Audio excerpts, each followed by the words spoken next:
রাজবাড়ী সদর উপজেলার চন্দনী technical school and college মাঠে চন্দনী, মিজানপুর ও খানগঞ্জ ইউনিয়ন বিএনপির আয়োজনে ইফতার ও দোয়া মাহফিল অনুষ্ঠিত হয়েছে।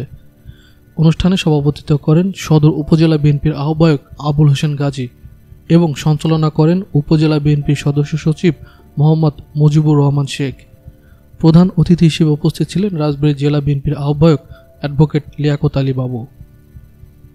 বিশেষ অতিথি হিসেবে উপস্থিত ছিলেন কেন্দ্রীয় কৃষক দলের সহসভাপতি ও জেলা বিএনপির যুগ্ম আহ্বায়ক অ্যাডভোকেট মোহাম্মদ আসলাম মিয়া, জেলা কৃষক দলের সদস্য সচিব সিরাজুল ইসলাম আলম চৌধুরী, জেলা বিএনপির যুগ্ম আহ্বায়ক রেজাল করিম পিন্টু, সাবেক জেলা স্বেচ্ছাসেবক দলের আহ্বায়ক মোস্তাফিজুর রহমান লিখন, জেলা ছাত্র দলের আহ্বায়ক আরিফুল ইসলাম রোমান, গলন্দ উপজেলা বিএনপি সভাপতি মোহাম্মদ নিজাম শেখ ও সাধারণ সম্পাদক মোশাররফ আহমেদ, গলন্দ পৌর বিএনপির সভাপতি আবুল কাশেম মণ্ডল ও সাধারণ সম্পাদক মোহাম্মদ মুজিবুর রহমান মজি।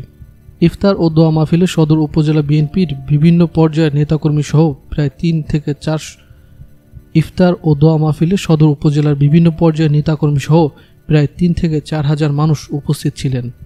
দেশ ও জাতির শান্তি, উন্নয়ন এবং গণতন্ত্র পুনঃপ্রতিষ্ঠার জন্য বিশেষ দোয়া পরিচালনা করা হয়। বক্তারা বিএনপির বর্তমান রাজনৈতিক পরিস্থিতি, ভবিষ্যৎ পরিকল্পনা নিয়ে আলোচনা করেন এবং নেতাকর্মীদের ঐক্যবদ্ধ থাকার আহ্বান জানান। নেতারা আশা প্রকাশ করেন এ ধরনের আয়োজন দলের মধ্যে ভ্রাতৃত্ববোধ আরও দৃঢ় করবে।